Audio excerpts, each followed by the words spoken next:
So if you're not speaking, please mute yourself.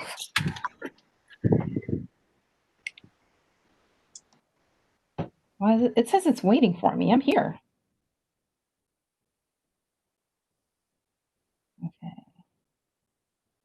Give me a second. Give me a second. I'm looking. Oh, there it is. Okay. It's looking at ZTA. ZTA, can you mute yourself, please? Perfect. Thank you. Good morning, world. I am Judy, your web-based therapist, making therapy accessible and convenient for our clients in Florida and New York, and of course, sharing information worldwide. As you know, if you've been following this channel, you know that recently I started talking about a whole lot more than just the mental health we've been talking about.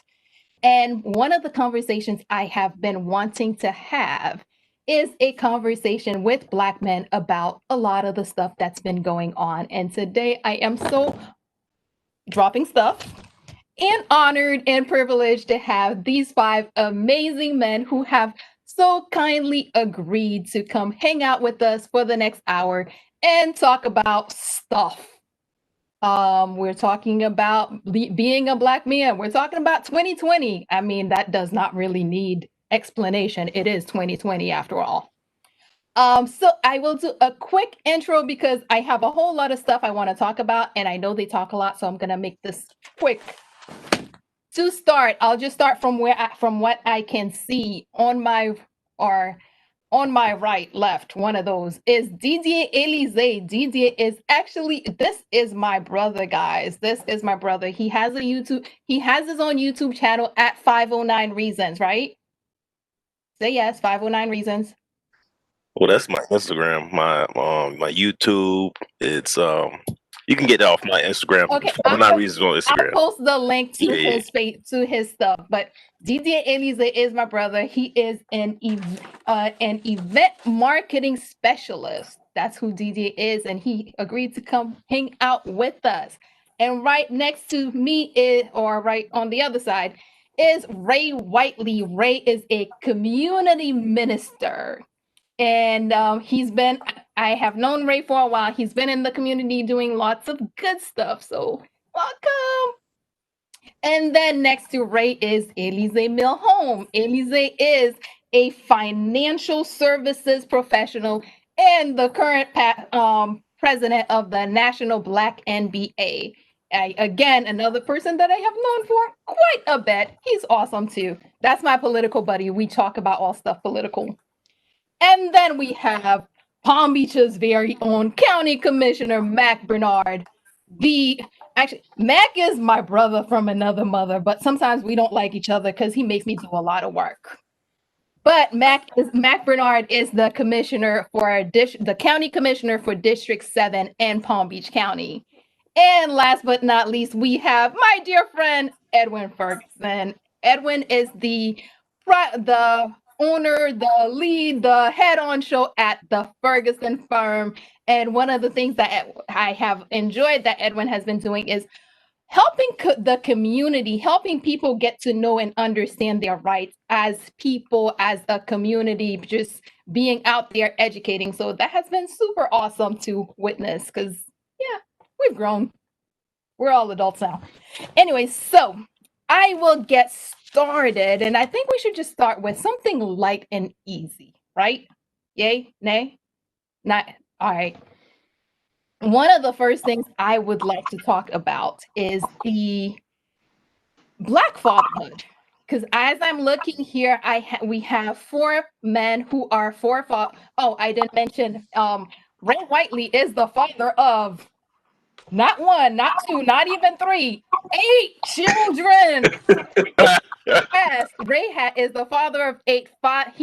He has raised. He's not raising anymore. He has raised 5 girls and 3 boys. And Elise Milholm is currently raising 2 girls and 1 boy. Congratulations, he got the boy.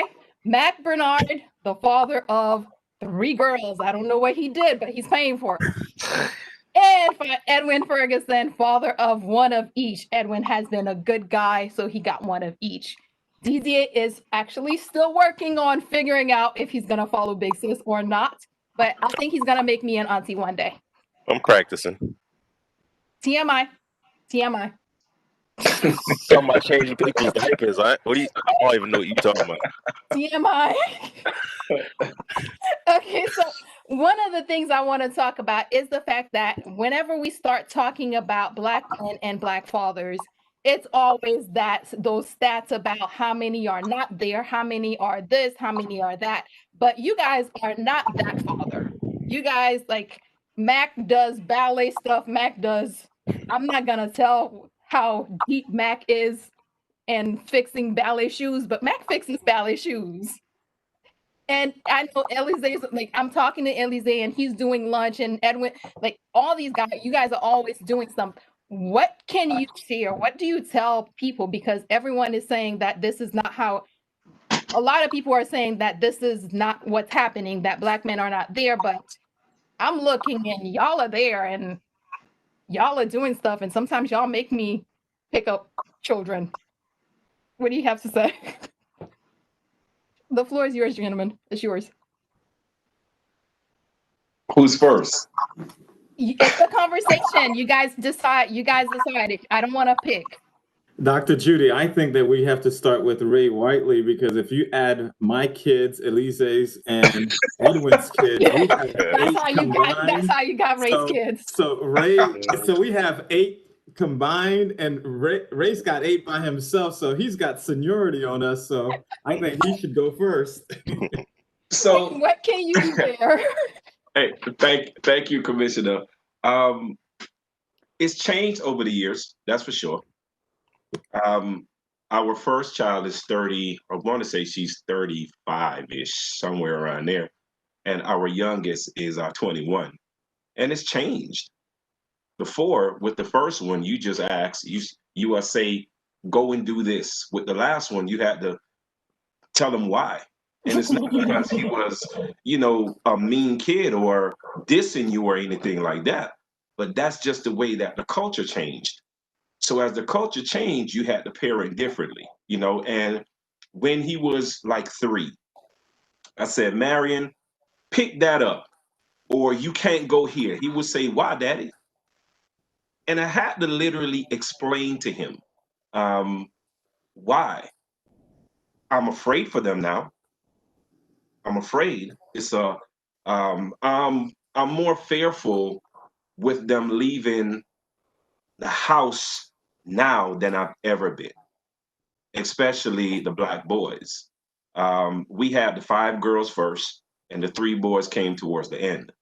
And I'm afraid of them with interactions with police officers than I am with crime. So it's a different type of prayer. It's a different type of conversation. It's just a whole different vibe. And what I do now, purposely, I try to be there in that moment. Growing up as a Jamaican, you just know that your dad was there. He wasn't quote unquote present as much as he was there. He provided, you had a roof, you had food, but just to sit down and be there with them in their space, it's important now. And that's what I see the biggest change is, or the biggest challenge is now. What about you, Edwin? What you got? You're mute. I don't have the same frame of reference as Ray does. My kids are 4 and 2, so I have nothing really to compare at this point. But as far as fear for them when they're of age to be out in public and interacting with police, I'm wondering if it's more of a situation where we are now made more aware in real time of a shooting and things of that nature, that has people kind of fearful, because historically, Blacks, minorities have been mishandled, been shot, been killed, been maimed by law enforcement for quite some time now. So I don't believe the numbers reflect that the amount of violent assaults or interactions are going up. Again, I just think more of them are being brought to your attention. So maybe because it's top front of mind, maybe that's where this perception of fear, heightened fear, comes from. But I don't believe that the interaction between law enforcement and minorities are worse now than they were, say, 20 years ago when I was in high school, or 40 years ago, or 80 years ago. So that's an interesting point that Ray made, and I'm not really sure where I come down on that, other than what I just said.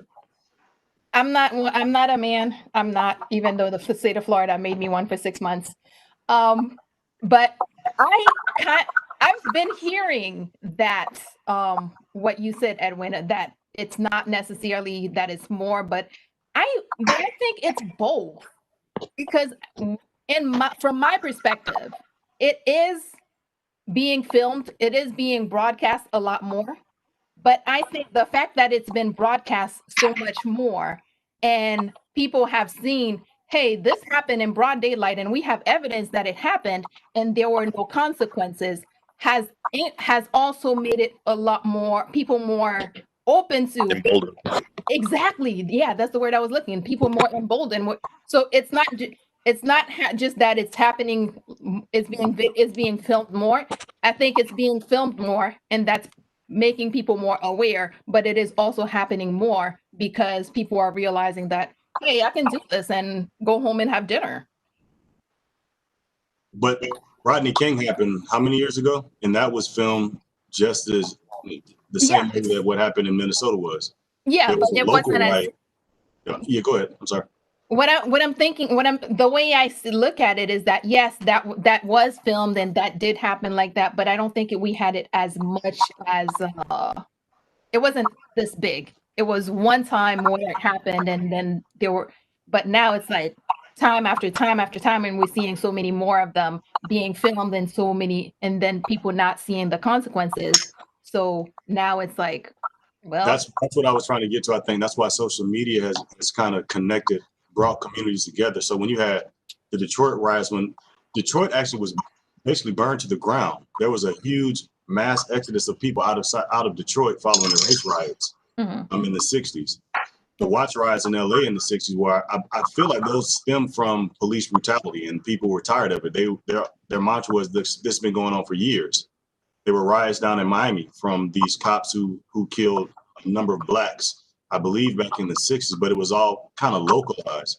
I do think social media, if Ray shows something or Commissioner Bernard shows something, then I see it. It kind of goes inside me. I sympathize or I empathize with it, and it's causing me to act now. So again, I don't necessarily think that the amount of negative interactions are increasing. I just think that we're made more aware. It's not just what's happening in Riviera Beach, but in Boynton and Delray and whatever the other cities the other gentlemen live in.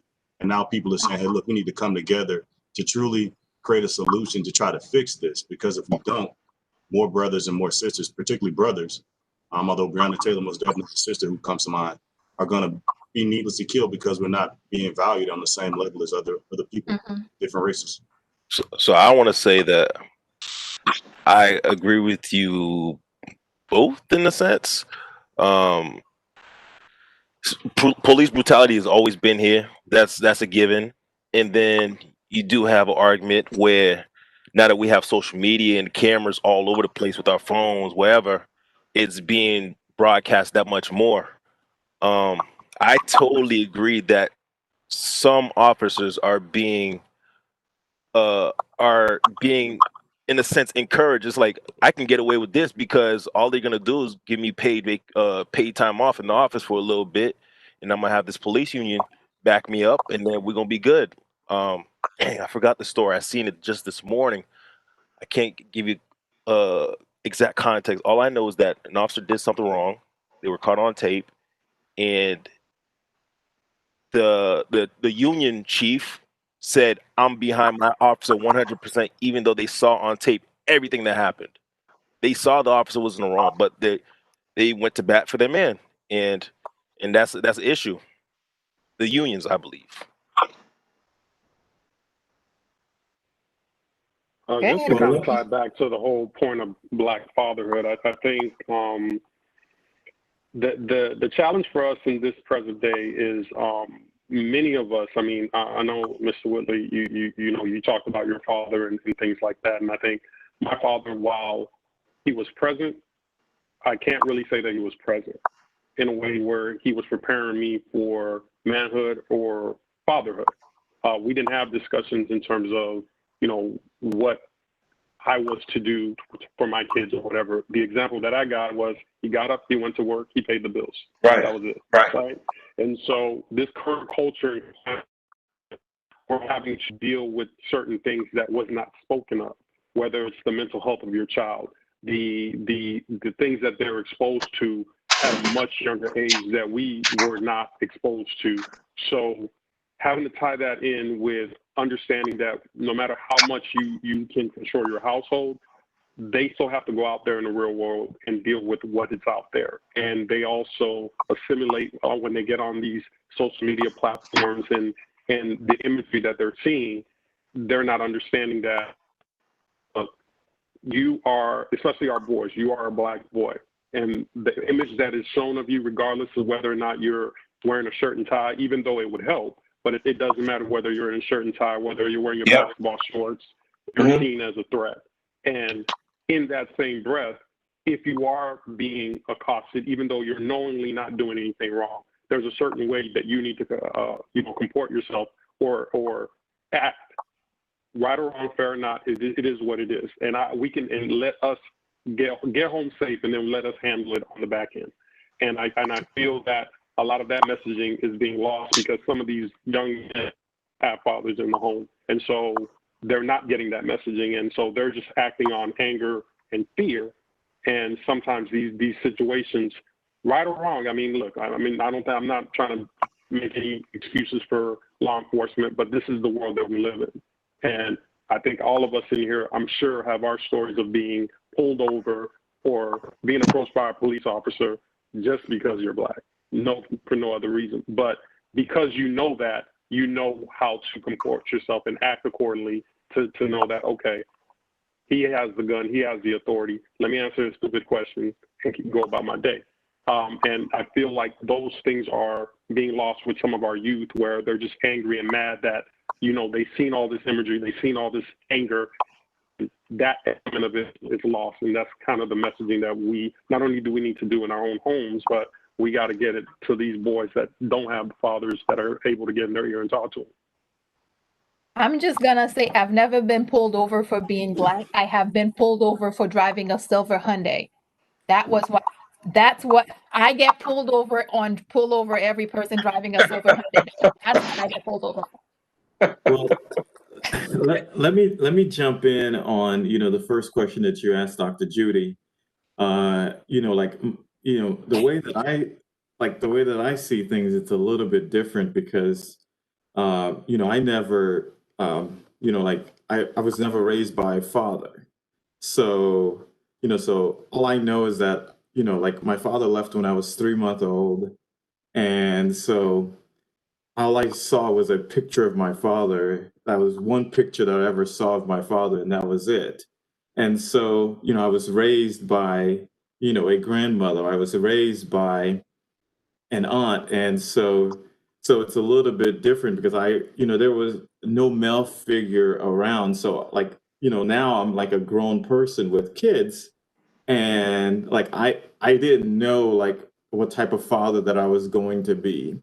And so I'm raising 3 girls in a environment that it's hard raising 3 girls because, you're seeing some of the things that are going on with Black men. And, I'm a Black man also. So, it's a challenging time when, when my kids started in schools, they didn't have Black boys in their classrooms. And so, so there's in their classrooms, they haven't had too many Black boys in their classrooms. And so I'm raising girls, to be prepared for, for society. And it is not as easy because they're asking questions. My girls are 13, 12, and I have a little one that's 5. So, they're just of that age, and they're, seeing everything that's going on. So it's made it much harder because of that fact. But for me, it's a trial and error where I'm constantly just figuring things out because I didn't have a father to to look up to see how he did things. And so I'm just constantly trying to do the best that I can. Wait until those girls grow. How old are you? You got babies. They're 13, 12, and 5. And so like a couple weeks ago, my middle child, she was like, Dad, when I get married, I want my husband to, to be your height. So and I'm not that tall. So and but just having these conversations raising girls, it's completely different. And like, like being around, it's the like to me, raising girls, and my wife and I, they have different we have different relationships with our kids because mom played a different role than dads. And so it is, to me, it's so important to for fathers to truly be in their kids' life and just really not just be a provider. And then like You have to find a way to be there. Yeah. Elise mentioned like how dad would go to work and not really be there. And so it's so important for you to really be involved and be engaged.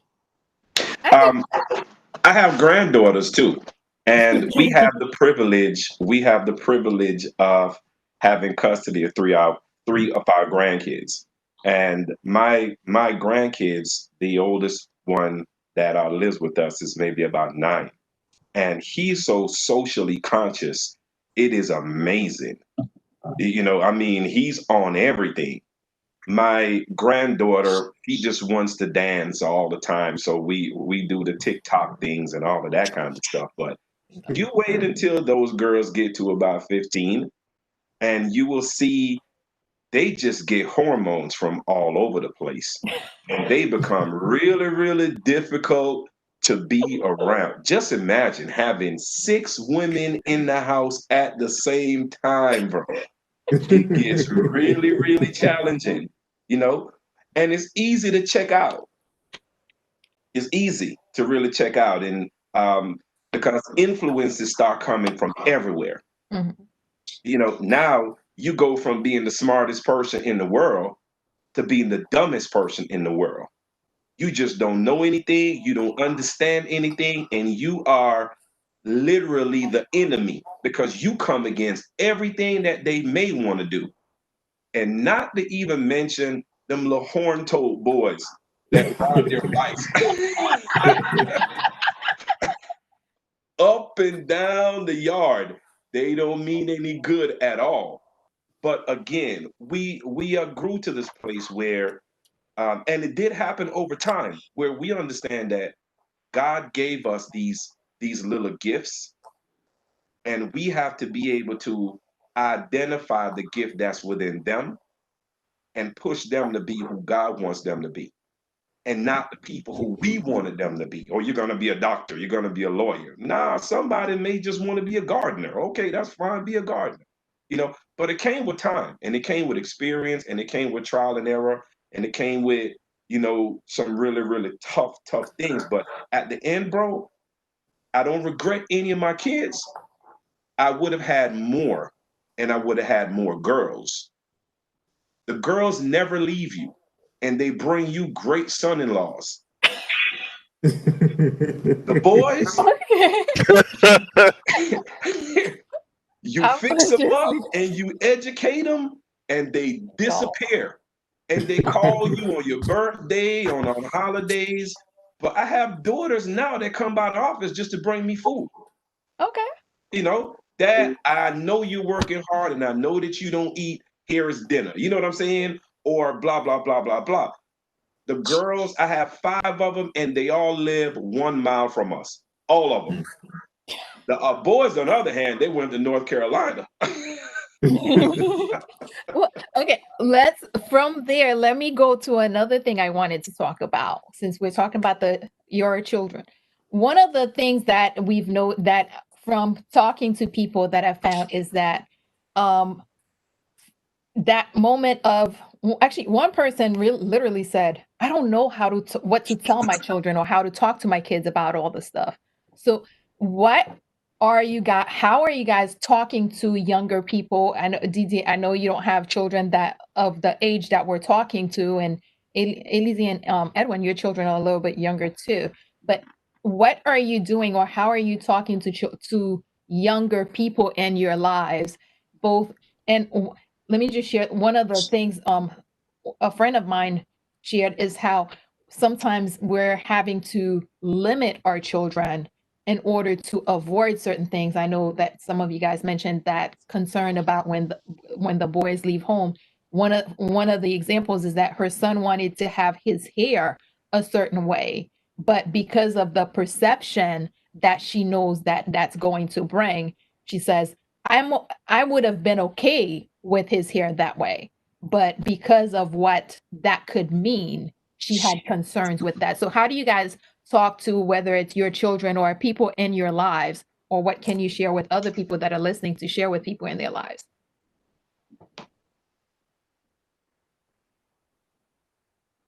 Edwin, you first this time. Yeah. Okay. Well, I think my kids are foreign too, so I think I'm in a good space to kind of lay the proper foundation. So I think Mr. Milholm, is that how you pronounce your last name, sir? I'm sorry. Yeah, yes, Okay. yes, it is. Thank you. So Ms. Milholm stated, about it's good for dad to be in the house, but it's more important for dad to really be present and pour into the kids. So, that's something that I made a point to do even while they were being cared by my wife. So I have a family creed that we recite each night. And then we also have affirmations. It's important, particularly now with so much noise, whether it be social media, TV, what have you. There are more voices now. Even when we talk about raised kids when they were younger, the ones 35 to 21, I'm sure there were less voices in the room. So it's not necessarily that I need to be the loudest voice, but definitely to be the most consistent voice of reason and affirmation. So that's where I think it starts first. You need to have the foundation there, and then from there, just try to build upon it. The importance of education, critical thinking, whatever else you believe is important for your child or for a human being to have. I think we are best positioned next to the mother to do that. So I take that job seriously, and that's kind of where I am.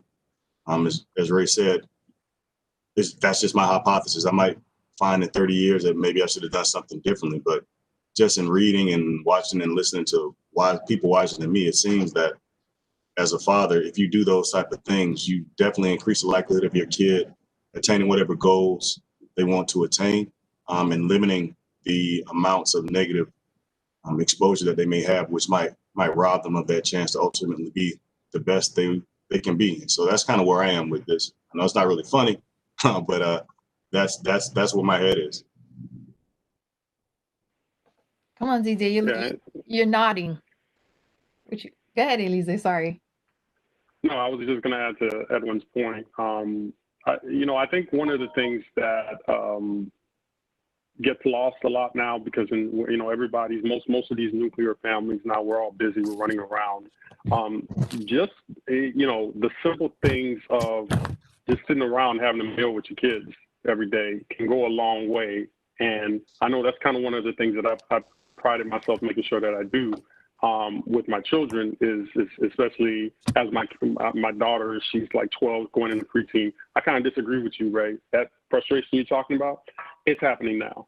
And it's like I feel like the hormones are kicking in, and I'm like, whoa, I don't know what to do. I've actually had to. One time I even called the mom. I was like, yo, you need to come get her because I don't know what to do. And I don't even remember what it was, what I said to her. She just had a complete meltdown, and that was that I was taken aback by that. And so what I've learned is that you have to allow your children to come to you and not feel afraid for them to talk about anything. I think as my kids are growing up nowadays, they're coming to me with the news before I can come to them. And because regardless of how we want to protect our kids with some of the imagery that's out there, they're being exposed to it. And so when they are inquisitive and when they're just that simple question, hey, how was your day? How was school? You start to unpeel. And one of the things that I make sure I do is I don't just accept, oh, it was good. No, you elaborate on that. Why was it good? What did you do? What did you learn? What happened? And in doing so, that's when you start to formulate that line of communication and that conversation. It's like, okay, I'm not going to just shut daddy down by just saying, okay, I'm good or I'm fine. No, you're going to talk to me. and normally it's around the dinner table. And for the most part, we've had, especially with everything in light with what's going on, even with the political landscape, they're being the impressions that are being put on them. They're forming their opinions, and one of the biggest challenges as for parents is understanding that they're finding their information in other sources that may not be giving them the whole picture. Absolutely. Or they're framing their mindset, and they need to, and it's going to be our jobs to make sure that you get the full picture and you understand what it is.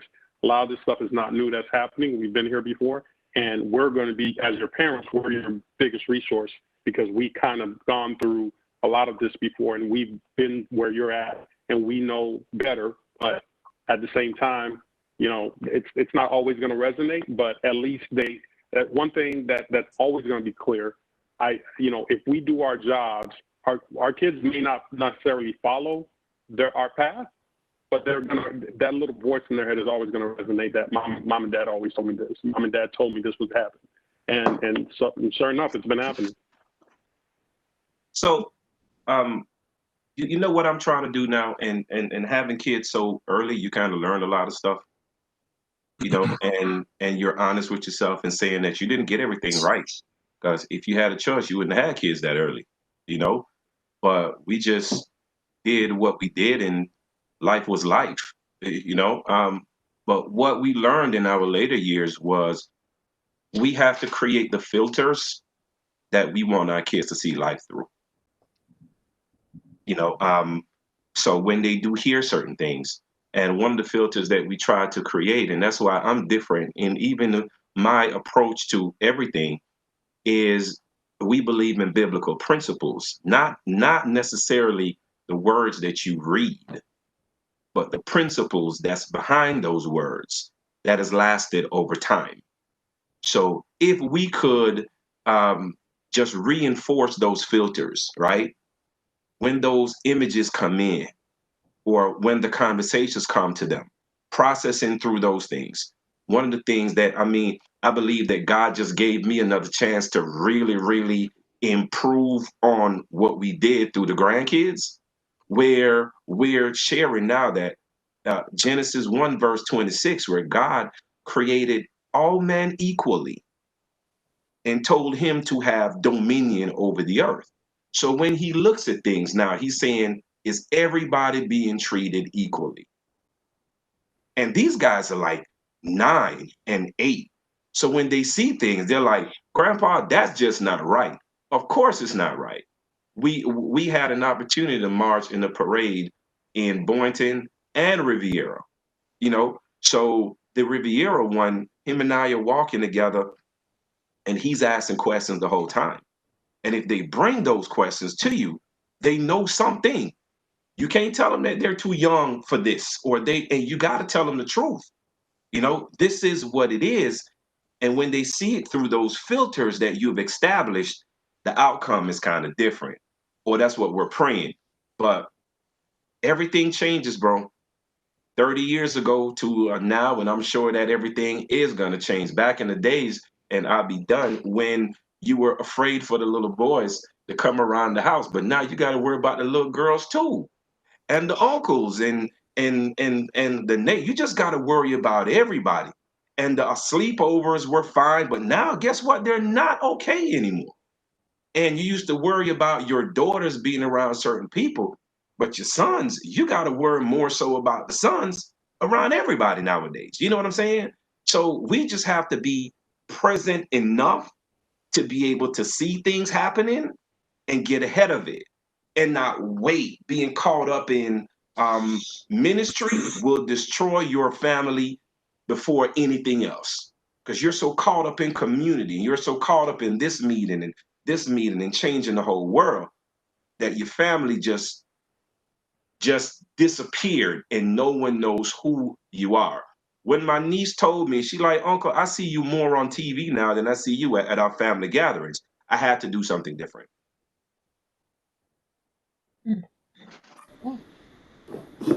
Yeah, I know for me, it's you know, like they're 13, the oldest are 13 and 12, and like they are like they're giving my wife like a run for her money, and they are just like they are killing her, and so like me, I'm like the guy that they go they go to, because that's like it's they're just fighting all the time, and even the little 5-year-old is like joining him, and so it's really, really tough. And Judith, my kids, so Kenny Bear does not cause problems. Thank you very much. Yes, but one thing that we did as a family was we've taken this test to determine our different personality traits. And so the four of us, not the little one, you can either, it's like you're the commander, the organizer, the relator, and then the entertainer. So I took the test first and I scored as the commander in the family. And my wife took the test and she's the organizer. And my oldest took it and she's the relator, which means that there's only one room for the fourth child, which is McKenna, and she's the entertainer in the family. She is. And she's the entertainer in the family. But guess what? When she found out that she scored high on the entertainer, she of course caused the riot, because that's what entertainers do. They seek attention. And yesterday we were talking about like, my wife took away her phone. And so she was like telling me last night, she was like, hey, mom and we don't get along. And I said, well, I was like, you're the entertainer, and the organizer doesn't, that's the trait that's the most dormant trait. So they really don't, like the organizer don't really get along with the entertainer. So, I was like, that's who you don't get along with. So y'all just gotta work on your weaknesses, and it's like, but we're having these conversations because we play different roles, and so you just got to know kind of like your role as a dad or as a mother, and then you try your best to raise your kids. So because of the fact that we know each other's roles, and my oldest, she's the relator, and as the commander, like I don't get along with the relator at all. So and so we don't because I'm not into all that, like mushy stuff, and she's all about that.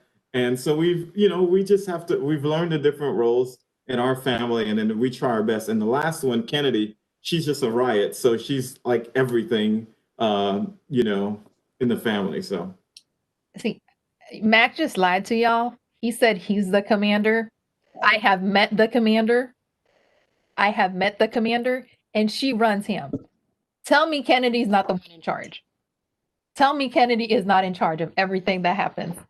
She's 5, so if she believes that she's in charge of everything, everybody in the household. Kennedy is in charge. Another thing I want to talk about. So we brought up community and the role that communities have been playing.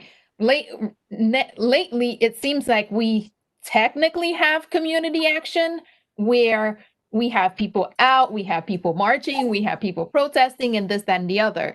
But the bigger piece of community for me is that organizing, of that coming together, that supporting of each other, where the community is actually working. I I often mention how people like to come together to fight against something. Right now, the racial issues that are going on are big, so people are fighting against that. People are fighting against police brutality. But for me, it feels like what we really need is that community building our own, so that we're strong enough that those other things have less space in our community, that those other things are less impactful. What are you guys doing towards building community, or what have you seen? What would you like, or any thought? Because one thing I often mention is how I love the Jewish community. I love the Jewish community and how they tend to gravitate and work together and support each other. And one of the things that I would love to see is us doing a lot more of that. I know there's a lot of conversation around it. What thoughts do you guys have as far as how we can do more of that, building our own again? We've done it before. How do we do it again? Can we start with you, Elise, or maybe DJ? One of y'all muted. Both of you are muted. Oh, my bad. Sorry.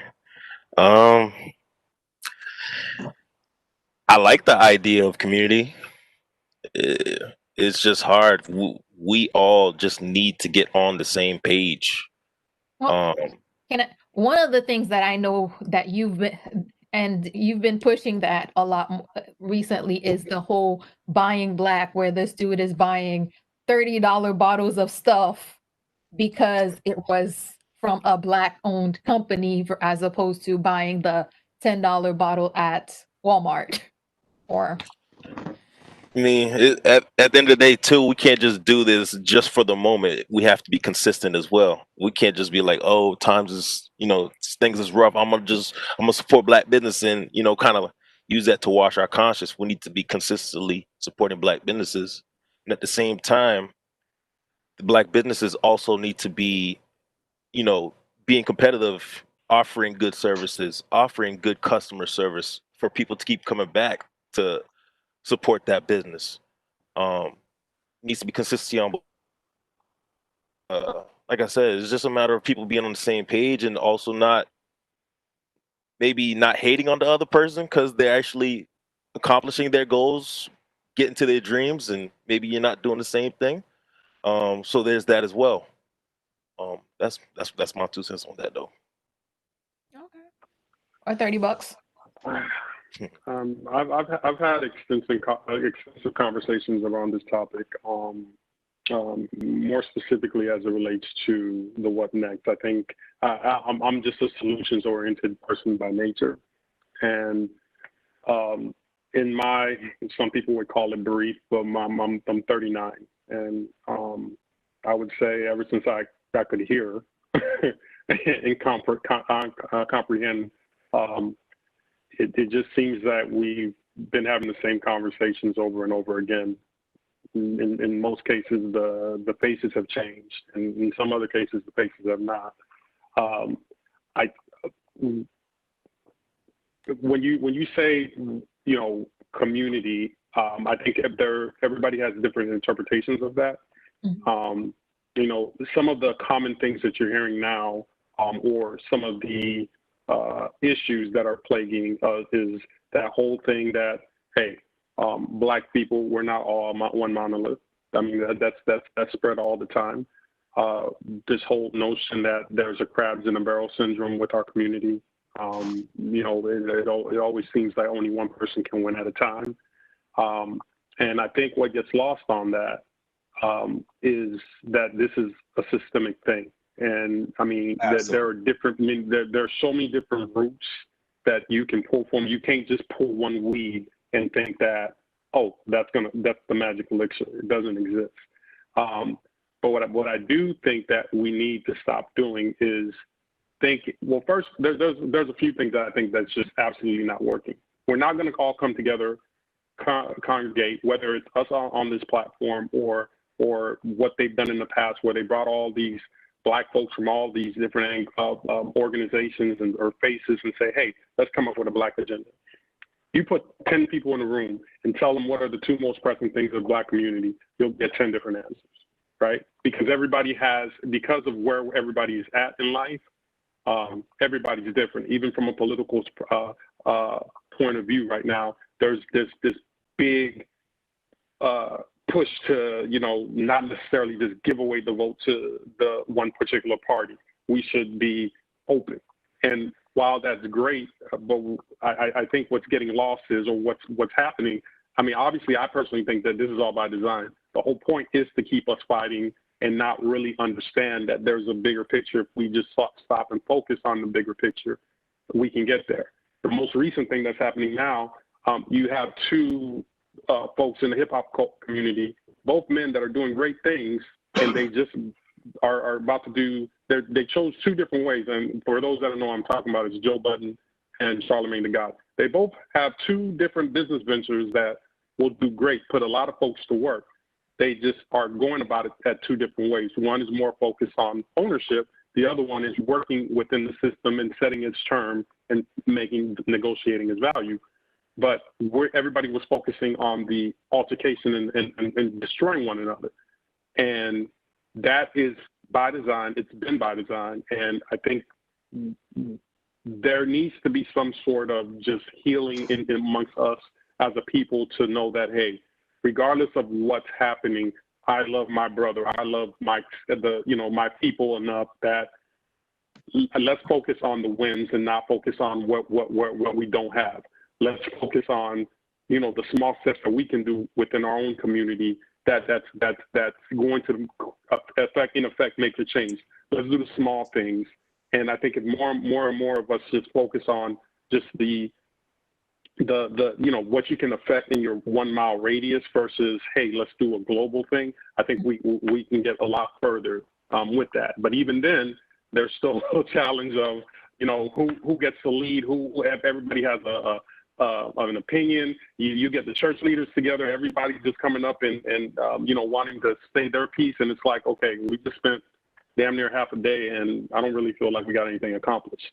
And it's those things that we need to walk away from, understanding that, hey, if we're going to come together, we got to have some tasks that we say we're going to do, and we're going to come back here and talk about or assess where we were, and let's move forward from there. Instead of why this person didn't do this, who didn't do this, it was not my problem. And but the first thing is understanding that, hey, this is systemic. This is something that was it's been passed on from generation to generation, and we have to overcome that mental blockage first before we can ever even consider remotely trying to have something like the Jewish community has. Before I let anybody else jump in, I'm gonna Nikki B says, I don't think that's my sister, that's a different Nikki. Nikki B says, supporting Black business also includes seeking medical attention when possible. And I know that's my sister. Hey, Anik. DJ, say hi to Anik. What's up? That's our sister. One of the things that I know she's been talking about, she's been really good about this, is making sure that when she goes to the doctors, when she's looking at any service providers, making sure that she looks for that Black person. And in her case, it actually has paid off, because there were issues that she needed to address, that having a Black, at one point, I think she had a Black dermatologist who was able to help her understand certain things that the people she'd seen before did not do. So definitely. Let me just say hi to a couple people. My sister Isabel's here. Hey, Iz. Miriam. Hi, Jen. Hi, Fran. Hey, Dr. Thompson. Kenesha was messing with you, Ray. She said you scared.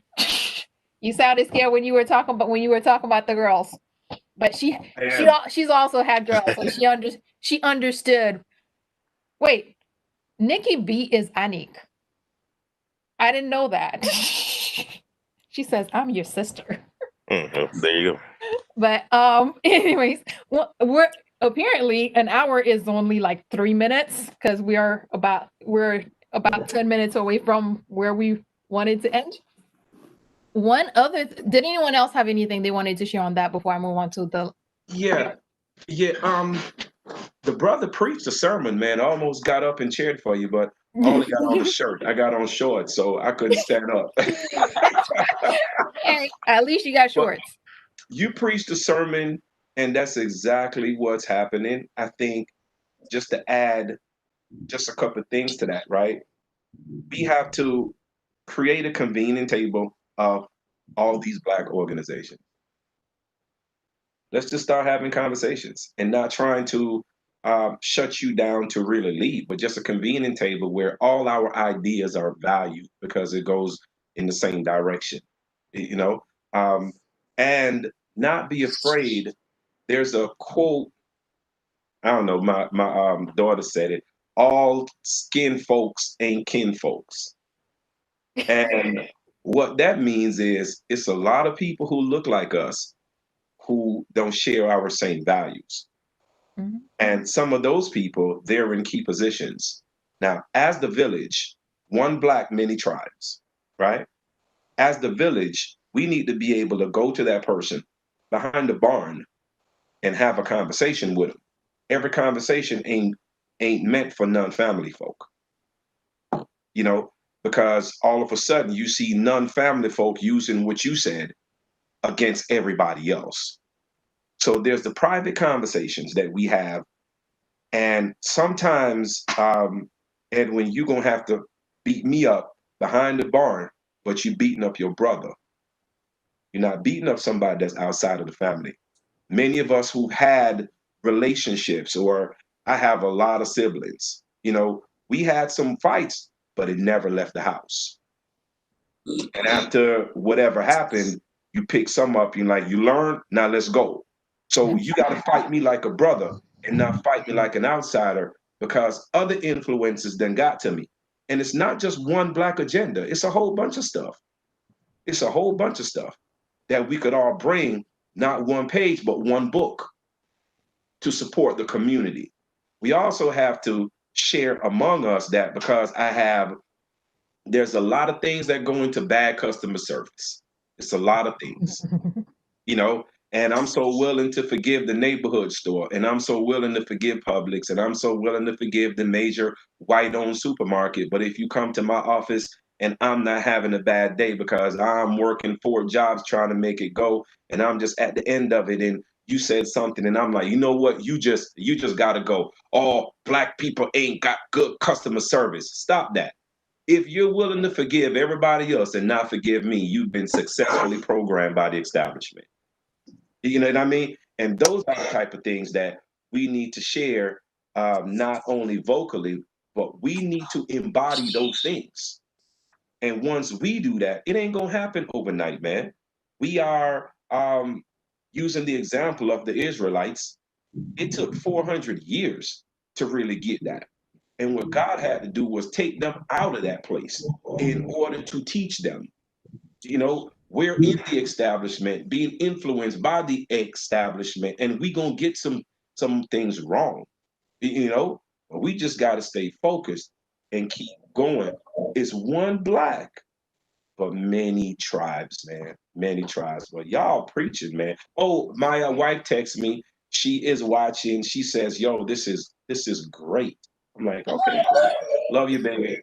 Thank you, Saint Beth Ann, because this lady is a saint. Thank you, Saint Beth Ann. May I add a little bit on to that as well? Yes, and I know Edwin also has something that I think he wanted to say. So, Oh yeah, go ahead, Edwin. no, go ahead. You go and then Edwin can go. I just wanted to say, we also need to be open to criticism. A lot of people take criticism very personally. As soon as they start hearing something where a person might be trying to help the other person, they feel attacked and they automatically shut down. I think we need to be better with that as well. That will help us grow. And maybe criticize from a position of humility as well. I think that goes both ways. Definitely. How you present it to them needs to be with much more humility than a lot of times we come off in a very condescending way. And most of us don't know what we're talking about either. So, calm down on the rhetoric, speak to your brother, sister in love. And I think that's something that we can do as well. Okay, so Totally agree. my sister just said, I can't forgive anyone who plays with my money. Since yesterday, she's been totally my sister. I mean, you were on the phone, Elisa, when she started going after a specific company that starts with a W. We're not gonna mention no names though. But it's for the greater good, though, Doc. Huh? Sometimes you just don't say anything, or you say things privately just for the greater good of the No, tribe. I hear you, but see, for me, I am an equal opportunity. No, you ain't gonna do that. Like I am, that's me. I will support my local businesses. I will appreciate, I know, especially since the pandemic, I've been making sure that one of the things that I've done is eat out more, which I don't really do, but just to support, just to be out there and support. I've done that. But hey, I will call out the local business and I will just as loudly tell you, hey, no, this big box store ain't getting that. No, Actually, I try to avoid them to begin with, but yeah, I will say I will equally come after everybody. Hey Val, my cousin Valerie's on the line. Hey Val. Oh no. See, I was showing her love, and then she just said the A company. The A company she mentioned that we're not gonna mention their name. That's killing every local business, and then told you we didn't need what is it? Brick and mortar stores, and now they're trying to open brick and mortar store. No. Okay, before we go, one thing I really would like to talk about is because we have all been in 2020. A lot of good things have happened, but a lot of also really traumatic things have happened. And sometimes people say that just being sometimes people say just being that they're not impacted, but I forgot the Rachel Naomi Remen, I think is her name, who said that expecting that we would live through be exposed to trauma every day and not get it and not be impacted is as unrealistic as expecting to walk through water and not get wet. So I know that even though we're doing stuff to protect ourselves, even though we're doing certain things, we're experiencing a lot of stuff. So one of my questions is, what are you guys doing for self-care? How are you guys handling, or what are you doing to help you release all this 2020 that we're being exposed to? Why are you laughing, Ray? I got 8 kids. So does that mean you don't have 2020, or you're a pro at 2020? I'm sorry. Go ahead. I couldn't help it. I'm sorry. What does that mean? You were ready? Is that what that means? We have things in Well, place that, yeah. to deal with the stress. You a trip. You Um, did it. you know what? Quickly, when George Floyd got killed, I was on a call with this organization, and I didn't know what I was walking into. And that whole conversation, I just blew up, and I had no idea that I was carrying that. You know, I pray every day and all of that type of stuff, right? And I blew up. And what I understood was there is this soft-spoken lady that came on after I blew up, and she just let me vent. And I mean, I literally cried, like cried, that type of stuff, right? And she says, Pastor Whiteley, you're experiencing racial trauma. I had no idea that that was even a thing. And she gave me tools for self-care. She says, and she just broke it down. She like, yo, listen, take a walk, bro. There's healing in nature. Turn off TVs and stuff like that. What we've been doing in our family is what she suggested. So we get up, and when I'm overly stressed, I go outside and watch a tree, you know, and we take walks. Our wife and I, Friday, Saturdays, you know, we just walk around our neighborhood, and most times we just don't say anything. We're just looking at trees and stop, and we look at the sunrise and that type of stuff. So not only our relationship with God is really helping us cope, but practical things like looking at trees and just getting healing from nature is really, really, really helping us. All right, come on, guys. What are you guys doing for self-care? I'll just add, for me, it's been tough. You know, in my role as, you know, county commissioner, where we have so many residents in the county and we're dealing with a pandemic, and then also dealing with an economic crisis. And then now you throw in, you know, we have 3 kids who are in the school system, and it's just been tough, stressful. And, you know, now the discussion about schools opening next week, and, you know, the kids want to go back to school, and when they want to see their friends. And within my role, and my wife works for the school district, you know, we're just stressed out. And, you know, and I'm just, and I'm really big in terms of health And, it's just been really, really hard because with everything that's going on, I've never been as stressful dealing with everything that's going on in society.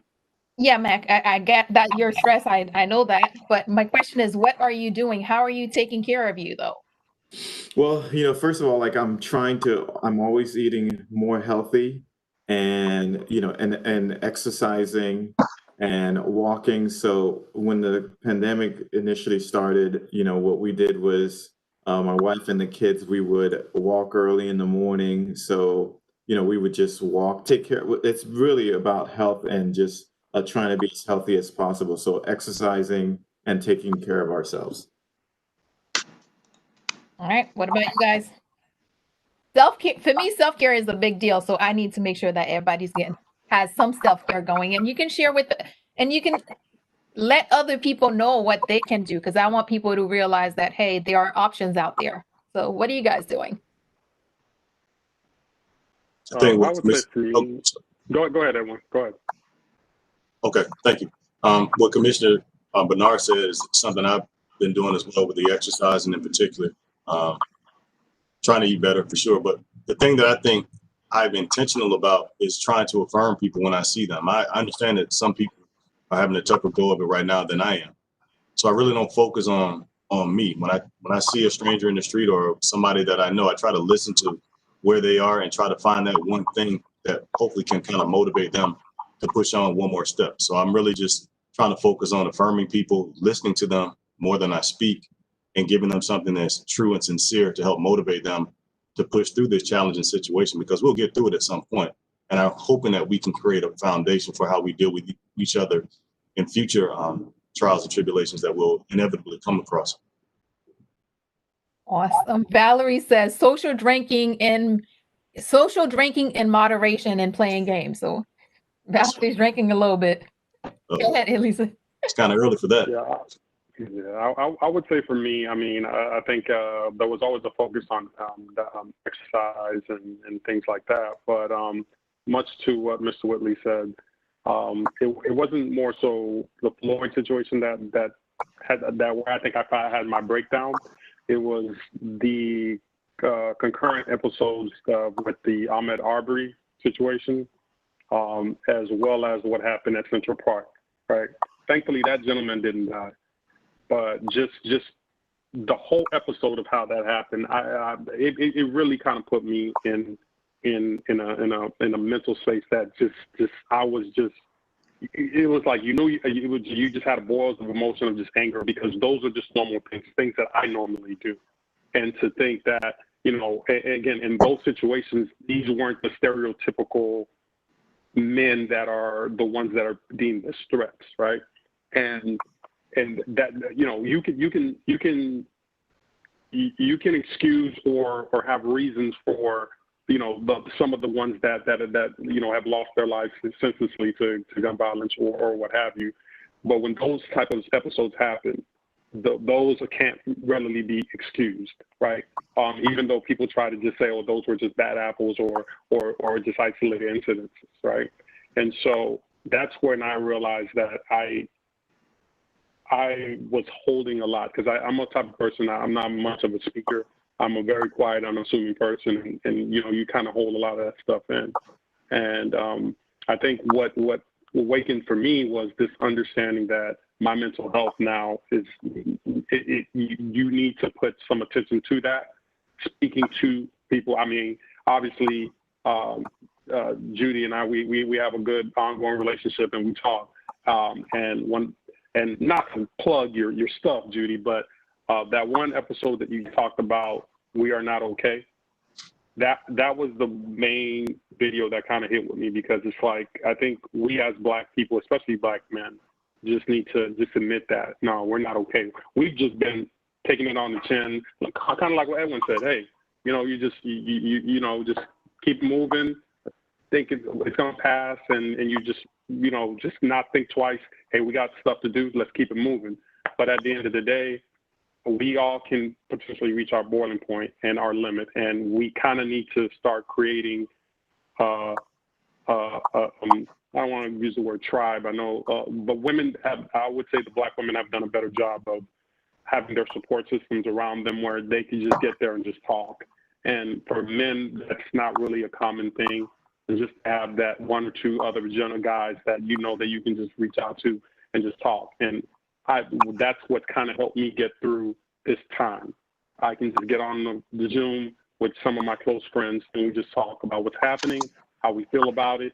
And you know, after just getting it out there, sometimes you just need to just get it out your chest and you're fine.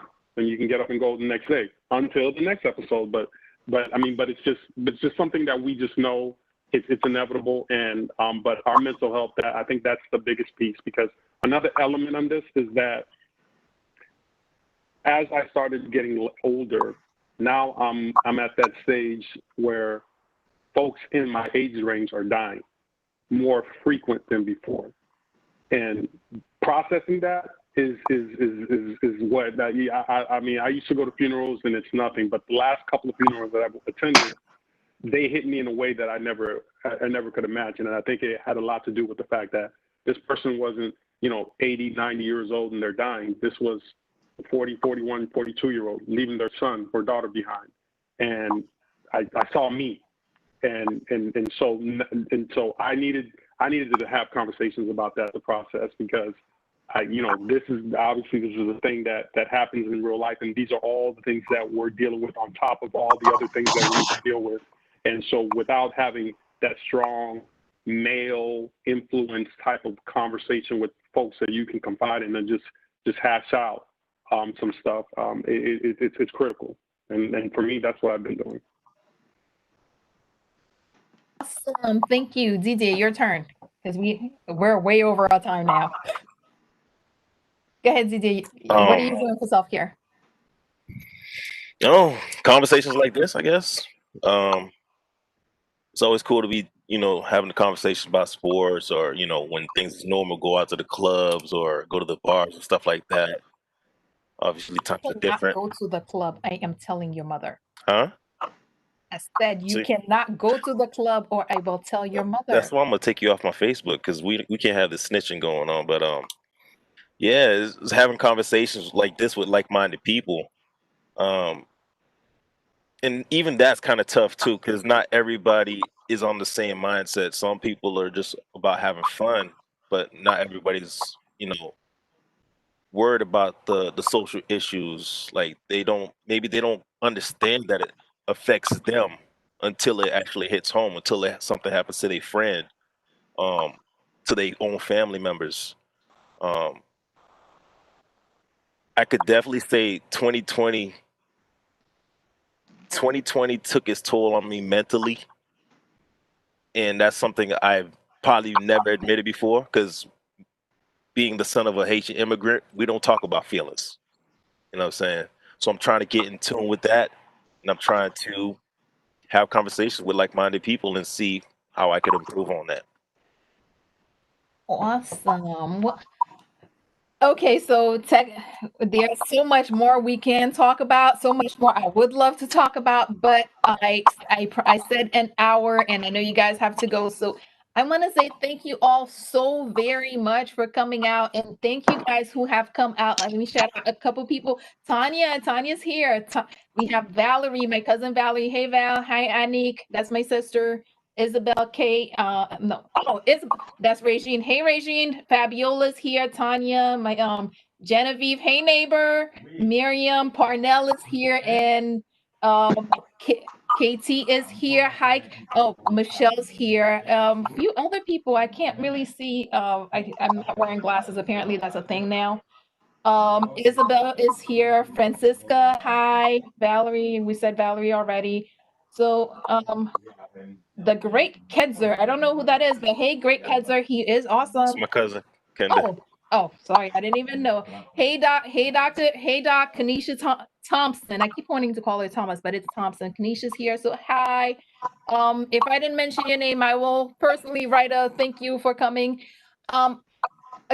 If you're here, make sure you click on, there's a link in the description to the Black Women's Roundtable that's coming up next Friday. So if you're here, please make sure you set a reminder for that. Again, I want to say to you guys, thank you so much. This was an awesome conversation. I can't believe an hour went by so quickly. We are way over the hour, but thank you so very much. I really appreciate you. And I am, yeah, that's about it. Shoot. Yeah, that's it. I want to I say don't thank have you. glasses, they just reflect on the screen. I want to say thank you for putting this all together. Thank you guys for coming on. I definitely peep game. I guess I'm the young blood in the group, but y'all got some gems. That's why when you see me shaking my head, I'm inputting. You know what I'm saying? See where I can fit that in my own life. So I appreciate y'all. Thank you guys. Thank you, Judith. Doc, thanks for doing this, man. Really appreciate it. I had a great time. Iron sharpens iron, and we just sharpen one another for the journey. Awesome. Thank you very much. All right. Great job, Judy. Great job meeting some of you and seeing the others. Hope you all have a great weekend. Well, And Elize had to jump off. He had another meeting, but he says thank you, and he was glad to be here as well. So thank y'all so much. Have a wonderful day. So that is all we have for today. If you are still watching, please make sure you're subscribed if you haven't already subscribed. And yeah, that's about it. Good morning, world. See you Have later. an awesome day. Okay, how do I stop it?